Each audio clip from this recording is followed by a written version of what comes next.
Hello everyone. जय हिंद। आज है 5 दिसंबर और हम लोग पढ़ेंगे 5 दिसंबर से बनने वाले सभी इंपॉर्टेंट करंट अफेयर।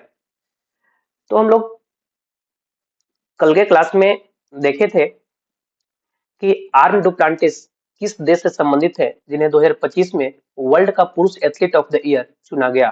तो ये स्वीडन के हैं। हाल ही में किसने सर्वाधिक शतक लगाने का सचिन तेंदुलकर का रिकॉर्ड तोड़ा? तो ये विराट कोहली हो जाएंगे। भारत किस देश के ह्यूरोन MK2 UAV खरीद रहा है? तो इजराइल से खरीद रहा है। अंतर्राष्ट्रीय दिव्यांगजन दिवस कब मनाया गया? 3 दिसंबर को। भारत का पहला वाटर पॉजिटिव एयरपोर्ट कौन बना? Indira Gandhi international airport. प्रधानमंत्री मोदी ने प्रधानमंत्री कार्यालय का नाम बदलकर सेवा तीर्थ कर दिए। केंद्रीय अप्रत्यक्ष कर और सीमा शुल्क बोर्ड का नया अध्यक्ष किसे नियुक्त किया गया है? विवेक चतुर्वेदी को। पंजाब नेशनल बैंक ने किस क्रिकेटर को अपनी पहली महिला ब्रांड एम्बेसडर नियुक्त किया? हरमनप्रीत कौर। 2025 का डॉक्टर पोलोस मार ग्रेगोरियोस पुरस्कार किसने जीता? टेसी थॉमस। नागपुर विश्वविद्यालय की पहली महिला कुलपति कौन बनी? मनाली मकरंद क्षीरसागर। किस वियतनामी इलेक्ट्रिक वाहन कंपनी ने 2026 में भारत में इलेक्ट्रिक टू व्हीलर लॉन्च करने की घोषणा की? विनफास्ट। और काशी तमिल संगमम का चौथा संस्करण किस शहर में शुरू हुआ? ये वाराणसी में। तो ये सभी प्रश्न हम लोग कल के क्लास में डिस्कस किए थे। हम लोग चलते हैं आज के अपने सवाल पे कि 56वें भारतीय अंतर्राष्ट्रीय फिल्म महोत्सव 2025 में किस मूवी को सर्वश्रेष्ठ फीचर फिल्म का गोल्डन पीकॉक पुरस्कार प्रदान किया गया? तो अभी हाल ही में गोवा में आयोजित इस फिल्म फेस्टिवल में जो स्किन ऑफ यूथ था फिल्म है, जो कि एक वियतनामी मूवी है, इसे सर्वश्रेष्ठ फीचर फिल्म का गोल्डन पीकॉक अवार्ड से सम्मानित किया गया है। ठीक है। अब देखिए, हर साल ये अंतर्राष्ट्रीय फिल्म महोत्सव है ना, ये गोवा में आयोजित किया जाता है। ठीक है। इस बार आयोजन किया गया जो इसका 56वें क्रम का एडिशन था। ठीक है। 20 से 28 नवंबर तक ये चला और जो इस बार जो फोकस ऑफ कंट्री जो था, ये जापान, पार्टनर कंट्री स्पेन और स्पॉटलाइट कंट्री जो था ऑस्ट्रेलिया था। ठीक है। थीम देखा जाए तो रचनात्मक और प्रौद्योगिकी का संगम, और आयोजक सूचना और प्रसारण मंत्रालय, नेशनल फिल्म डेवलपमेंट कॉर्पोरेशन और एंटरटेनमेंट सोसाइटी ऑफ गोवा, ये सभी मिलकर इसका आयोजन कर रहे थे। यहाँ उससे पहले हम लोग एक रिसेंट अवार्ड में जो अवार्ड और ऑनर मिला है उसकी चर्चा कर ले तो इंदिरा गांधी शांति पुरस्कार मिशेल बैचलेट को, डॉक्टर पोलोस मार्क ग्रेगोरियन पुरस्कार टेसी थॉमस, फ्रांस का सेवेरिट पुरस्कार Thotta Tharani, patriot of the year पुरस्कार मेलेनिया ट्रंप को मिला, विश्व शांति और सुरक्षा नेता पुरस्कार श्री श्री रविशंकर को, बुकर पुरस्कार डेविड जिले, young champion of the earth award Jinali Modi, Dada Saheb Phalke award Mohanlal को, मरणोपरांत पीवी नरसिम्हा राव का अवार्ड डॉक्टर मनमोहन सिंह, सरस्वती सम्मान 2025 भरद्रेश दास, 59वीं ज्ञानपीठ अवार्ड विनोद कुमार शुक्ल, एबेल पुरस्कार मशाकी काशीवारा, स्टॉकहोम जल पुरस्कार गुंटर ब्लोसल, संगीता कलानिधि पुरस्कार आर के रामकुमार को मिला, पृथ्वीधर पुरस्कार लियू जियाकुन को, लता दीनानाथ मंगेशकर पुरस्कार कुमार मंगलम बिरला, कृषि मीडिया पुरस्कार अमसी प्रसन्न कुमार, वैश्विक पर्यटन पुरस्कार आंध्र प्रदेश पर्यटन और ब्रिटिश एकेडमी पुस्तक पुरस्कार सुनील अमृत और विज्ञान रत्न पुरस्कार जयंत विष्णु नार्लिकर को मिला है। प्रश्न संख्या 2 पे चले कि रूसी राष्ट्रपति पुतिन कौन क्रम के भारत रूस वार्षिक शिखर सम्मेलन में हिस्सा लेने के लिए दिसंबर 2025 में पहुंचे हैं? तो देखिए, भारत रसिया बीच में अभी हाल ही में 23वें क्रम के ये जो वार्षिक शिखर सम्मेलन था, ये आयोजित किया गया। इसमें कि रसिया के जो प्रेसिडेंट है व्लादिमीर पुतिन, ये 4 से 5 दिसंबर तक, कब 4 से 5 दिसंबर तक भारत के 2 दिवसीय यात्रा पर है। ठीक है। और ये 4 साल के बाद उनकी भारत की पहली यात्रा है। ये कितने साल बाद? 4 साल बाद आए हैं। भारत की पहली यात्रा है उनकी। यहां से हम लोग अगर इवेंट की बात कर ले तो एससीओ समिट 2025 चीन होस्ट किया। 28वीं यूनिवर्सल पोस्टल कांग्रेस यूएई। विश्व बैडमिंटन चैंपियनशिप भारत। 21वीं G20 समिट 2026 का आयोजन यूएसए। 51वां वार्षिक जी शिखर सम्मेलन कनाडा। ब्रिक्स ब्राजील और कॉप 30 भी ब्राजील, दोनों ब्राजील होस्ट किया है। BIMSTEC Thailand. विश्व आर्थिक मंच की 55वीं वार्षिक बैठक दावोस स्विट्जरलैंड। सागरमाथा संवाद काठमांडू। 8वां हिंद महासागर सम्मेलन मस्कट ओमान में हुआ। विज्ञान शिखर सम्मेलन 2025 न्यूयॉर्क यूएसए। और विश्व हरित अर्थव्यवस्था शिखर सम्मेलन कौन आयोजित किया? दुबई। संचार साथी ऐप निम्न में से किसके द्वारा विकसित किया गया है जो डिजिटल सेफ्टी को बेहतर बनाने के लिए चर्चा में रहा? तो ये डेवलप किया गया डिपार्टमेंट ऑफ टेलीकम्युनिकेशन यानी दूर संचार विभाग के द्वारा। ठीक है, ऑप्शन ए इसका राइट आंसर हो जाएगा। तो अभी ये चर्चे में इसलिए आया क्योंकि इस दूरसंचार विभाग ने हर स्मार्टफोन में ये जो एप्लीकेशन है, ये एप्लीकेशन आप जो देख रहे हैं, ठीक है, ये ऐप को इसका प्री इंस्टॉलेशन अनिवार्य कर दिया। ठीक है, प्री इंस्टॉलेशन अनिवार्य कर दिया है, यानी आप नया मोबाइल जब आप बना रहे हो तो उसमें ये एप्लीकेशन पहले से रहना चाहिए। ठीक है, और जो फोन पहले से बाजार में है उन्हें अगले सॉफ्टवेयर अपडेट के साथ इस ऐप को इंस्टॉल करना होगा। कंपनियों को इसे लागू करने के लिए 90 दिन का समय दिया गया है। ठीक है, तो विकसित किया है कौन? तो डीओटी यानी डिपार्टमेंट ऑफ टेलीकम्युनिकेशन। ये काफी ज्यादा चर्चे में है। ये एक सरकारी साइबर सुरक्षा ऐप है जो नागरिकों को धोखाधड़ी और खोए हुए या चोरी हुए फोन या अन्य जो डिजिटल जोखिम होते हैं इससे बचाने के लिए बनाया गया है। डीआरडीओ, इसका फॉर्मेशन ईयर जो है 1958।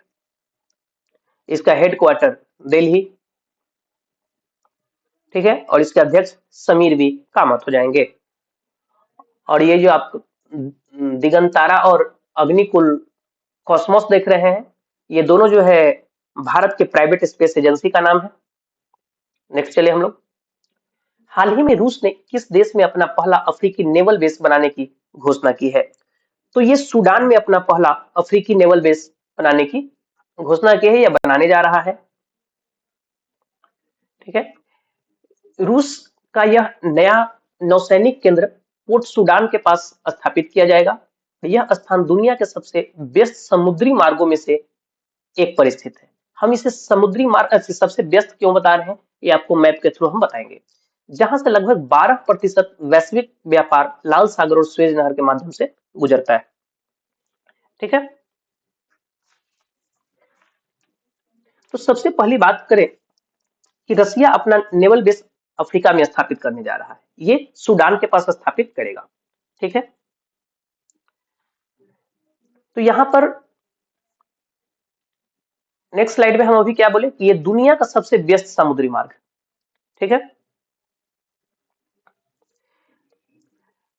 तो बिल्कुल सही बात है कि सबसे व्यस्त है। ये देखिए एशिया के इधर, ये जो आप कहोगे सूडान, ठीक है, और ये जो है एशिया, एशिया के इधर यूरोप में जो ट्रेड होगा, सामान जाएगा इसी से रेड सी होते हुए। ये आप जो रेड सी देख रहे हैं, ये रेड सी होते हुए जाएगा, यानी कि यहां से आप बाबे मंडल, यहां से बाबे मंडल होते हुए रेड सी क्रॉस करके स्वेज कैनाल जैसे ही आप क्रॉस कीजिएगा, आपको मेडिटेरियन सी है। ठीक है, यहाँ पे मेडिटेरियन सी है, इस साइड आपको मेडिटेरियन सी है। ठीक है, और इस तरफ आपको क्या है, सेंट्रल एशिया। और यूरोप का लोकेशन जो है, यहाँ यूरोप में जो ट्रेड होता है ये इधर होता है। ठीक है, देखिए सूडान अलग है, ये सूडान जो है सूडान अलग है और ये दक्षिणी सूडान अलग है। ये आप देखिए, ये है दक्षिणी सूडान। ठीक है, ये दक्षिणी सूडान। साउथ सूडान जो है इससे जस्ट नीचे है। ये रेड सी से बॉर्डर शेयर नहीं करता, लेकिन सूडान जो है अपना रेड सी से बॉर्डर साझा करता है। ठीक है। नेक्स्ट चले हम लोग। हाँ, सूडान की राजधानी हो गई आपका खार्टूम और मुद्रा हो गया सूडानी पाउंड। ये आपकी राजधानी होगी सूडान की। किस दिन हर साल भारतीय नौसेना दिवस मनाया जाता है? तो दिसंबर महीने के 4 तारीख को इंडियन नेवी डे मनाया जाता है। और आप सभी को मालूम ही है कि 4 दिसंबर को इसलिए चुना गया क्योंकि ये 1971 में इसी दिन ऑपरेशन ट्राइडेंट के दौरान भारतीय नौसेना ने पाकिस्तानी नौसेना को हराकर पीएनएस खैबर सहित 4 पाकिस्तानी जहाजों को डुबा दिया था। और इस दिन 1971 के भारत पाकिस्तान युद्ध में शहीद हुए लोगों को भी याद किया जाता है। और नौसेना प्रमुख जो है डीके त्रिपाठी। 1 दिसंबर को वर्ल्ड एड्स डे, 2 दिसंबर राष्ट्रीय प्रदूषण नियंत्रण दिवस और 3 दिसंबर को अंतरराष्ट्रीय दिव्यांगजन दिवस। दुनिया का पहला एआई सक्षम एंटी ड्रोन वाहन का नाम क्या है? तो इसका नाम हो जाएगा इंद्रजाल।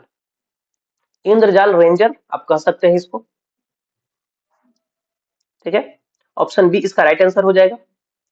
हैदराबाद की company the aerial defence system company द्वारा इंद्रजाल रेंजर नामक मोबाइल एंटी ड्रोन वाहन विकसित किया गया है। कुछ दिन पहले हमने डिस्कस किया था कि वीर के बारे में। तो वीर है क्या? ये भारत का पहला इलेक्ट्रिक, ये जो वीर जो है भारत का पहला इलेक्ट्रिक व्हीकल का नाम है जिसे भारतीय सेना के द्वारा लॉन्च किया गया था।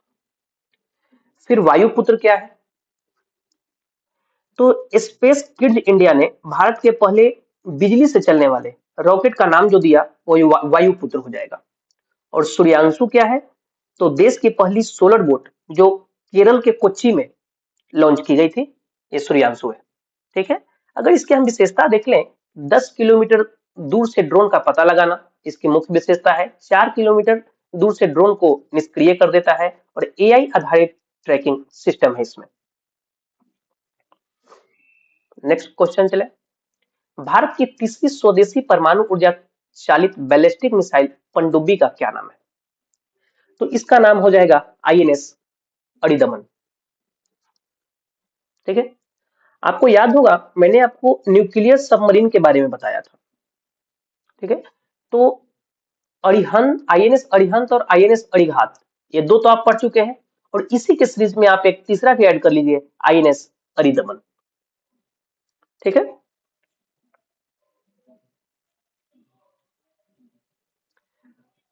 भारत की तीसरी स्वदेशी परमाणु ऊर्जा चालित बैलिस्टिक मिसाइल पनडुब्बी जो है आईएनएस अरिदमन का नौसेना प्रमुख एडमिरल द्वारा जलावतरण किया जाएगा। आईएनएस अरिदमन सामरिक बल कमान के अंतर्गत अरिहंत श्रेणी की प्रमुख पनडुब्बियों का हिस्सा है। इसमें 90% से अधिक स्वदेशी घटक शामिल है, जिसमें बार्क द्वारा निर्मित एक परमाणु रिएक्टर भी शामिल है। भाभा एटॉमिक रिसर्च सेंटर जो है उनके द्वारा निर्मित है।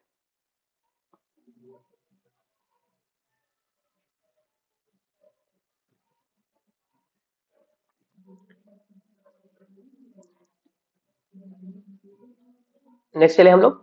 डब्ल्यूएचओ ने मोटापे के इलाज हेतु किन दवाओं के दीर्घकालिक उपयोग का समर्थन किया? तो मोटापे के इलाज के लिए इसने GLP-1 दवाओं का लॉन्ग टर्म इस्तेमाल पर इन्होंने समर्थन दे दिया है। GLP-1 दवाओं का उपयोग डब्ल्यूएचओ यानी वर्ल्ड हेल्थ ऑर्गेनाइजेशन ने मोटापे से ग्रस्त वयस्कों, ठीक है, गर्भवती महिलाओं को छोड़कर, गर्भवती महिलाओं को ये नहीं लेना है, में दीर्घकालिक प्रबंधन के लिए GLP-1 यानी ग्लूकागॉन जैसे पेप्टाइड 1 दवाओं का उपयोग का समर्थन कर दिया है।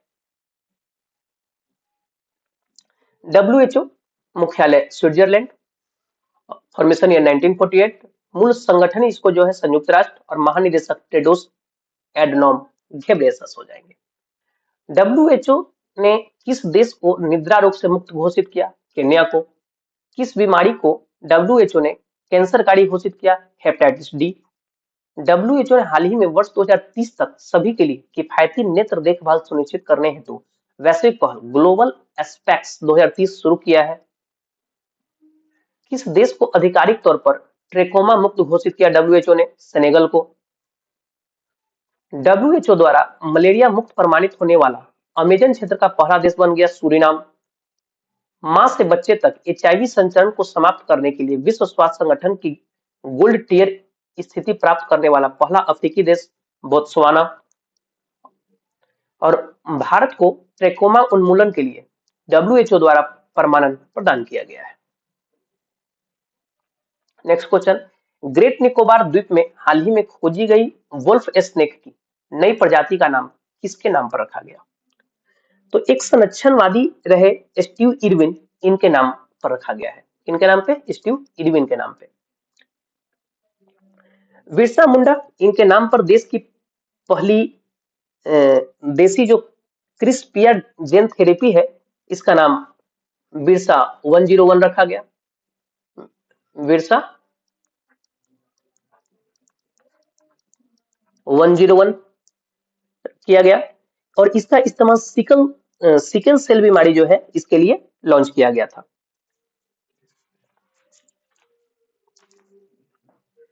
नरेंद्र मोदी, इनके नाम पर स्टेडियम का नाम, जो दुनिया का सबसे बड़ा स्टेडियम है, नरेंद्र मोदी स्टेडियम। यहां से अगर प्रमुख खोज की हम लोग बात कर ले तो राजस्थान के जैसलमेर में भारत का पहला फाइटोसोरजिवास मिला है, जिसकी उम्र लगभग 20 करोड़ वर्ष पुरानी मानी जा रही है। न्यूजीलैंड से संबंधित दुर्लभ ब्लू पिंगकिल मशरूम हाल ही में किस राज्य में खोजा गया? तेलंगाना में। हेप्टा प्लेउरम एसामिकम नामक एक नई पादप प्रजाति कहां खोजी गई? असम में। किस राज्य में स्मिथोफिस लेप्टोफैसियाटस नामक सांप की एक नई प्रजाति खोजी गई? मिजोरम में। जोग्राफेटस मैथ्यू नामक तितली की नई प्रजाति केरल में खोजी गई। कहां? केरल राज्य में। मेढक की नई प्रजाति अमोग्लोप्स शिलोंग की खोज की गई, मेघालय में। बैंडेड रॉयल तितली एक दुर्लभ तितली प्रजाति खोजी गई, त्रिपुरा में। यूथालिना मलक्काना नामक तितली की नई प्रजाति खोजी गई, अरुणाचल प्रदेश में। गर्सिनिया कुसुके नामक नई वृक्ष की प्रजाति, असम में। लेप्टोबैक्ट्रियम आर्टियम नामक एक नई मेढक प्रजाति खोजी गई, असम में। पंड्या वंश से संबंधित 800 साल पुराना शिव मंदिर खोजा गया, तमिलनाडु। विश्व की सबसे खतरनाक मकड़ी बिग बॉय की खोज की गई, ऑस्ट्रेलिया में। दुनिया का सबसे बड़ा सफेद हाइड्रोजन भंडार खोजा गया, फ्रांस। और अमेजन में खोजे गए दुनिया का सबसे बड़ा सांप का नाम दिया गया नॉर्दर्न ग्रीन एनाकोंडा। किस महिला खिलाड़ी को world athlete of the year चुना गया है? तो अभी हाल ही में जो मैकलॉगलिन लेब्रोन है, इन्हें 2025 में महिलाओं की कैटेगरी के लिए world athlete of the year चुना गया। ये अमेरिका से बिलोंग करती हैं। कहां से? यूएसए से। सिमोना बाइल्स, ये जो है यूएसए के प्रसिद्ध जिम्नास्ट हैं। ईगा स्विटेक पोलैंड से बिलोंग करती है। और इतना बोनमती के जो है महिला बैलेंडियोर 2025 का खिताब इन्होंने जीता है। ठीक है, यहां से हम लोग कुछ स्पोर्ट्स का करंट अफेयर देख ले तो वर्ल्ड का पुरुष athlete of the year earn Duplantis. One day इतिहास में सबसे ज्यादा छक्का लगाने का record Rohit Sharma. Sultan Azlan Shah hockey cup 2025 Belgium. ATP final 2025 का खिताब जैनिक सिनर ने। सैयद मोदी अंतरराष्ट्रीय बैडमिंटन टूर्नामेंट के महिला डबल का खिताब गायत्री गोपीचंद और त्रिशा जॉली। उज्बेकिस्तान के 19 वर्षीय ग्रैंड मास्टर जावोखिर सिंडारोम ने इतिहास रचते हुए 2025 फिडेस शतरंज विश्व कप का खिताब अपने नाम किया। सरयू बेलपुला जो है भारत की 26वीं महिला ग्रैंड मास्टर बनी है।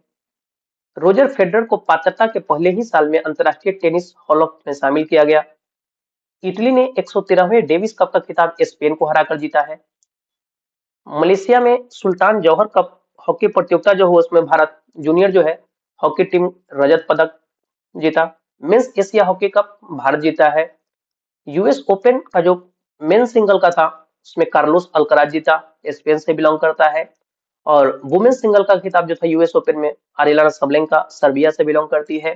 फीडे वर्ल्ड कप गोवा में होस्ट हुआ। वर्ल्ड चैंपियन ऑफ लीजेंड का खिताब साउथ अफ्रीका ने जीता है। ICC women's world cup India, champions trophy India और women's T20 blind world cup India, ये तीनों इंडिया जीता है।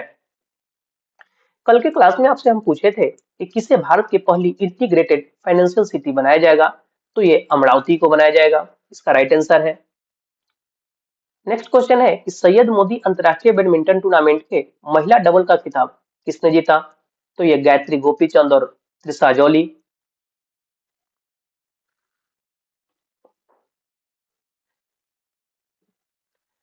गायत्री गोपीचंद और त्रिशा जॉली, ये इसका राइट आंसर हो जाएगा।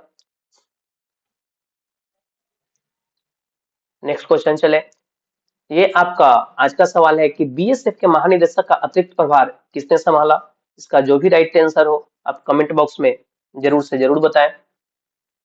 और भारत और किस देश के बीच 14वां इक्विवेलेंट सेनाभ्यास का केरल में शुरू किया जाएगा, इसका भी जो भी जवाब हो आप कमेंट बॉक्स में जरूर से जरूर बताएं। धन्यवाद।